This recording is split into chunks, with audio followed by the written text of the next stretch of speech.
Dion. À la veille, ou plutôt à l'avant-veille des élections régionales, suite de nos portraits des personnalités politiques de l'opposition en France après celle de la majorité et du gouvernement. Aujourd'hui, Olivier Besancenot, le postier de Neuilly-sur-Seine, patron de la Ligue communiste révolutionnaire, candidat à la dernière élection à la présidence de la République, il a bousculé le hit-parade de l'extrême gauche en France, devançant pour une fois Arlette Laguille. Il faut dire que le personnage a de quoi étonner. Hélène Hugues, Daniel Lévy. Facteur dans les beaux quartiers, le comble pour un militant révolutionnaire.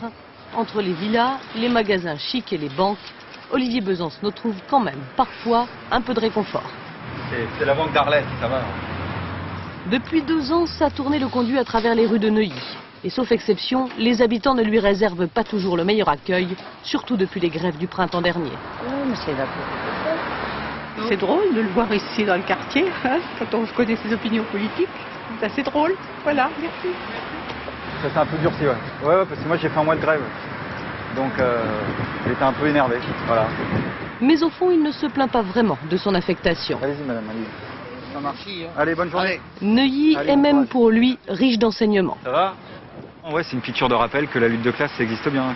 Il y a bien la France d'en haut et la France d'en bas, ça c'est sûr.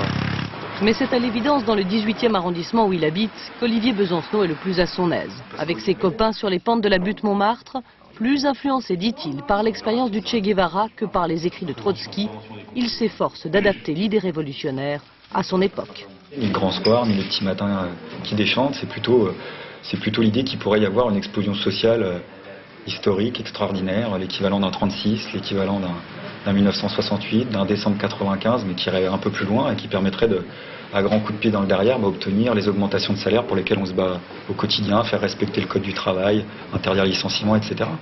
Un discours qui a séduit plus de 4% des électeurs à la dernière présidentielle. Mais pour les socialistes, derrière le romantisme des mots, se cache un militant déterminé. Une avance politiquement masquée, c'est-à-dire qu'il s'agit avant tout de ne pas dire que l'on est révolutionnaire, tout en mettant en avant que l'on est d'autre chose que la gauche classique.